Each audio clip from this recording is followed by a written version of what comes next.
मैं मोबिन अंसारी, अंसारी क्लासेस से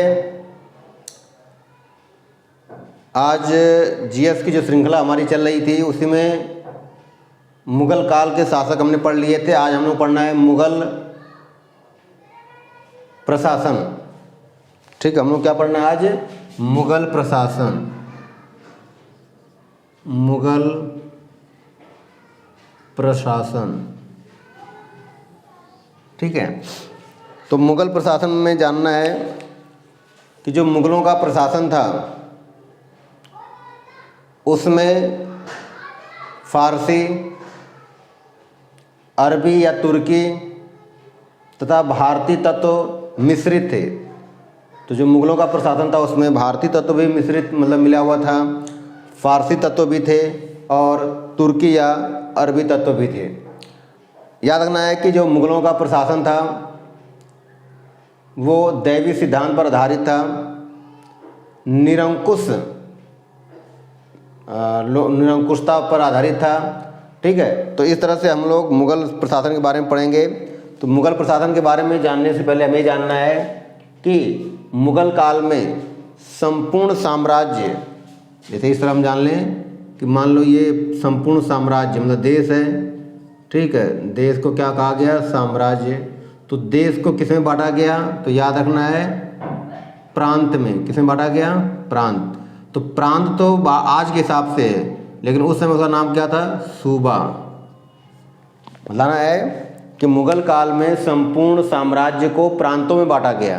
प्रांत को क्या कहा जाता है? सूबा। ठीक है, दोबारा सुनना है कि मुगल काल में संपूर्ण साम्राज्य को अनेक प्रांतों में बांटा गया। ठीक, फिर प्रांत को जिले में बांटा गया, जिले को परगना में बांटा गया और परगना को गांव में बांटा गया। तो ये तो आज का बंटवारा है, लेकिन हमें उस समय का जानना है कि संपूर्ण साम्राज्य को सूबे में, ठीक है, और सूबे को सरकार में, ठीक, परगने किसको कहते हैं? तहसील को, और गांव क्या बोलते हैं? मौजा। तो हमें ये याद रखना है, दोबारा सुनना है कि ये तो आज का है कि देश को राज्य में, राज्य को जिले में, जिले को परगने में, परगने को गांव में। लेकिन मुगल काल में साम्राज्य को सूबों में, सूबा मतलब राज्य, और सूबे को जिले में, जिले को क्या कहा गया? सरकार, और सरकार को किसमें बांटा गया? तहसील में, और तहसील को किसमें बांटा गया? मौजा में। अब यहीं पर थोड़ा जानना है कि जो मौजा का प्रमुख अधिकारी था उसे चौधरी या मुकद्दम कहा जाता था। ठीक, बता सकता है कि मुगल काल में मौजा या गांव का जो प्रमुख अधिकारी था उसे क्या कहा जाता था? तो चौधरी या मुकद्दम कहा जाता था। जो परगने का अधिकारी था उसे शिकदार कहा जाता था। ठीक, परगने के अधिकारी को क्या कहा जाता था? शिकदार कहा जाता था। और जो जिले का अधिकारी था उसे फौजदार कहा जाता था, फौजदार कहा जाता था। और जो प्रांत या सूबे का था उसका नाम था, उसको सूबेदार कहा जाता था। ठीक, और जो देश का था उसे बादशाह कहा जाता था। ठीक है, ध्यान रखना है, प्रश्न आ सकता है कि सरकार के प्रमुख अधिकारी को क्या कहा जाता है? तो फौजदार। तहसील के अधिकारी को क्या कहा जाता है? तो शिकदार। मौजा या गांव के अधिकारी को क्या कहा जाता है? तो चौधरी या मुकद्दम। और साम्राज्य के सबसे प्रमुख अधिकारी को क्या कहा जाता है? बादशाह। बादशाह ये क्या था? सर्वोच्च सेनापति, सर्वोच्च सेनापति था, सर्वोच्च न्यायाधीश भी था। ठीक, और सर्वोच्च सेनापति, न्यायाधीश और सर्वोच्च शासक, मतलब सारा सब कुछ क्या था? बादशाही था। ठीक है, तो इस तरह से ये हो गया मुगल काल में साम्राज्य का क्या था? बंटवारा था। इसके साथ साथ हमें यहीं पर ये जान लेना है कि मुगल काल में जो केंद्र था वो सबसे क्या था? शक्तिशाली था। यहीं पर हमें थोड़ा सा इसके बारे में जानना है कि मुगल काल में बादशाह के बाद जो सबसे बड़ा पद हुआ करता था उस पद का नाम था वजीर। तो बादशाह के बाद जो दूसरा सबसे प्रमुख पद था उसका नाम क्या है? वजीर। ठीक, वजीर को अकबर के काल में, अकबर के काल तक वजीर को वकील भी कहा जाता था। वजीर को क्या कहा जाता था? वकील कहा जाता था। और वकील का पद आज के हिसाब से किस प्रकार था? तो प्रधानमंत्री। तो बादशाह के बाद ये सब दूसरा सबसे प्रमुख या शक्तिशाली पद था जिसे वजीर या वकील कहा जाता था। और अकबर के काल में, अकबर के शासन काल में जो सबसे प्रमुख वकील या वजीर था जिसका नाम था बैरम खान, ठीक है, बैरम खान। और माहम अनगा, माहम अनगा, ठीक, ये दो प्रमुख वजीर या वकील थे। कहा जाता है कि माहम अनगा मुगल काल की एकमात्र महिला वजीर थी। ठीक, दोबारा याद रखना है कि मुगल काल की एकमात्र महिला वजीर कौन थी? तो माहम अंगा थी। किसके काल में? तो अकबर के काल में। यहीं पर याद रखना कि अकबर ने वकील के पद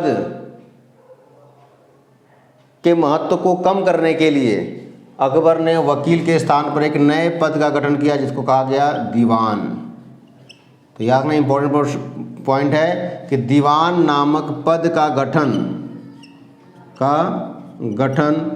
किसके द्वारा हुआ? तो अकबर के द्वारा। ठीक, याद रखना कि दीवान नामक पद का गठन किसने किया? तो याद रखना अकबर ने किया। और जो इसका मुखिया होता था इस पद का, उसे दीवान ए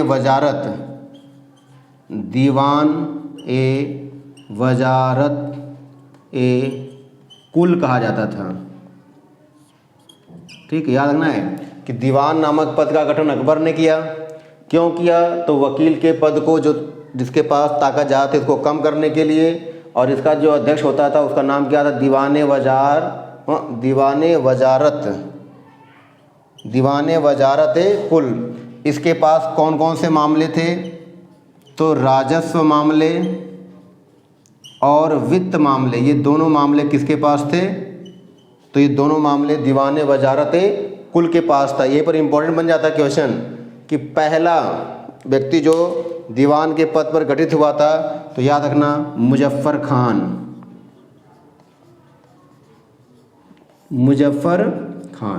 तो मुजफ्फर खान पहला व्यक्ति था जो दीवान के पद पर क्या हुआ? नियुक्त हुआ। ठीक है, इस तरह से हमने कहा कि जो वजीर पद है ये सबसे प्रमुख पद था, राजा के बाद दूसरा सबसे प्रमुख पद होता था। और अकबर के शासनकाल में वकील के स्थान पर एक नया पद गठित कर दिया गया जिसका नाम दीवान था। और दीवान के पद पर नियुक्त होने वाला पहला व्यक्ति मुजफ्फर खान था। ठीक, तो इस तरह से हमने ये पढ़ लिया। इसके अलावा कुछ और प्रमुख अधिकारियों के बारे में जान लेते हैं एक दो करके।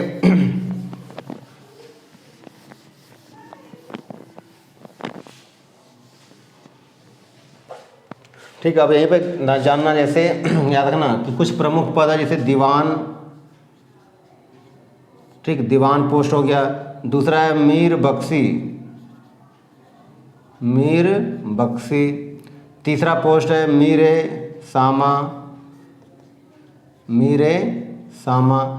मतलब इस ध्यान रखना है कि ये सारे पोस्ट पूछ सकता है क्या है कि क्या नहीं है। सद्र उस सुदूर काजी उल कुजात इत्यादि। अब ध्यान रखना है कि दीवान के पास कौन सा मामला था?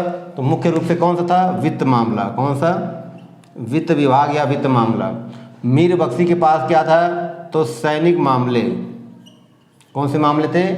सैनिक मामले इसके पास थे। ठीक, मीर सामा के पास क्या थे? तो घरेलू मामले थे। ठीक, घरेलू मामले थे।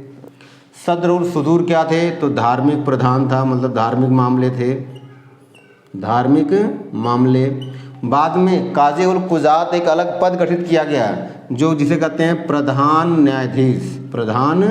न्यायाधीश। ठीक है, तो और एक बाद में मुहतसिब, जो कि मैं बता चुका हूँ कि मुहतसिब नामक पद का भी गठन किया गया था। तो इस तरह से मुग़ल प्रशासन में कुछ महत्वपूर्ण पद थे जिनका कि मुगल प्रशासन में महत्वपूर्ण भूमिका होती थी। ठीक है, तो ये हो गया कुछ प्रमुख पद। इसके साथ साथ यहीं पर ये जान लेना है कि मुगल काल में भूमि के बारे में जान लेना है कि मुगल काल में भूमि या ज़मीन कितने प्रकार की थी। तो मुगल काल में भूमि मुख्य रूप से 4 प्रकार की थी। कितने प्रकार की थी? मुख्य रूप से 4 प्रकार की। क्रम से याद रखना, पहला था पोलज, ठीक, पोलज। दूसरा है परती, ठीक। तीसरा है चांचर और चौथा है बंजर, ठीक। तो याद रखना कि मुगल काल में भूमि कितने प्रकार की थी? 4 प्रकार की, पोलज, परती, चांचर और बंजर। इसमें पोलज ऐसी भूमि जो सबसे अधिक उपजाऊ थी और जिसमें प्रत्येक वर्ष खेती की जाती थी, उसे पोलज कहा जाता था। तो पोलज क्या है? सबसे अधिक उर्वरक, सबसे अधिक उपजाऊ भूमि, सबसे अधिक उपजाऊ भूमि, ठीक। परती क्या है? कि ऐसी भूमि जिस पर 1 वर्ष के अंतराल के बाद खेती की जाती है, उसे परती कहा जाता था। चांचर क्या है? ऐसी भूमि जो 3 से 4 वर्ष के अंतराल के बाद खेती की जाती थी। और बंजर क्या है? ऐसी भूमि जिस पर फिलहाल में खेती नहीं की जाती थी, उसको कई साल तक पहले उपजाऊ बनाने का प्रयास किया जाता, फिर लगभग 8 से 10 वर्षों के बाद उस पर खेती की जाती। फिर यहीं दूसरा जान लेना है किसान, ठीक। मुगल काल में किसान, तो याद रखना कि मुगल काल में 3 प्रकार के किसान थे। मुगल काल में कितने प्रकार के किसान थे? 3।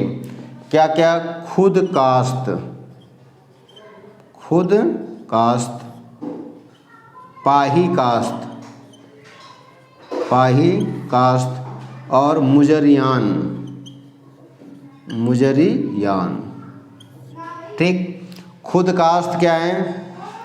कि ऐसे किसान जिनके पास अपने खुद की ज़मीन होती थी, ऐसे किसान जिनके पास अपनी स्वयं की ज़मीन होती थी, जो या तो स्वयं खेती करते थे या दूसरों से करवाते थे। पाही काश्त ऐसे किसान जिनके पास अपनी कोई ज़मीन नहीं होती थी, जो दूसरे के ज़मीनों पर काम करते थे या दूसरों की ज़मीनों को ठेके पर लेकर काम करते थे। और मुजरियान ऐसे किसान जो खुद काश्त के ज़मीनों पर काम करते थे, उन्हें मुजरियान कहा गया, ठीक। तो मुगल काल में ये 3 प्रकार के किसान हो गए। फिर वहीं पर जान लेना है, ठीक है, कि मुगल काल में ही पहली बार तंबाकू, मुगल काल में ही पहली बार तंबाकू की खेती की गई, ठीक। मुगल काल में ही पहली बार तंबाकू खेती की गई। लगभग कब? तो 1605 से 1606 के आसपास। तंबाकू खेती किस काल में हुई? तो मुगल काल में। और मुगल में भी किस काल में? तो याद रखना जहांगीर के काल में, ठीक। तो याद रखना खेती किसके काल में हुई? तो जहांगीर, ठीक है। लेकिन बाद में तंबाकू की खेती पर जहांगीर ने ही क्या किया? प्रतिबंध लगा दिया। जहांगीर ने क्या किया? प्रतिबंध लगा दिया, ठीक। इसके साथ साथ अच्छा, तंबाकू खेती भारत में किसके द्वारा लाई गई? तो याद रखना है पुर्तगालियों के द्वारा, ठीक। पुर्तगाली द्वारा भारत में तंबाकू की खेती लाई गई।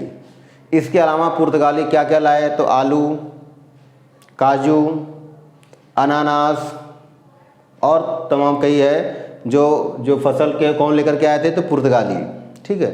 तो इस तरह से हम लोगों ने मुगल काल में जो मुख्य रूप से जो प्रशासन से संबंधित चीज़ें थीं, जो उनकी अर्थव्यवस्था से संबंधित चीज़ें थीं, वो लगभग हमने इम्पोर्टेंट चीज़ें पढ़ लीं, ठीक है। इस तरह से मुगल काल का जो हमारा शासक और प्रशासन हमने पढ़ लिया। इसके बाद इसमें जो मुख्य टॉपिक बचता है मुगल स्थापत्य कला और उसके साथ साथ मुगल साहित्य, वो हम लोग नेक्स्ट में देखते हैं, तो उसको पढ़ेंगे। यदि ये वीडियो आपको पसंद हो तो लाइक करें, शेयर करें, सब्सक्राइब करें और ज़्यादा से ज़्यादा इसको दोस्तों में शेयर करें, ताकि मेरा भी उत्साह बढ़े और मैं मेहनत करके और वीडियो बना सकूं। Thank you.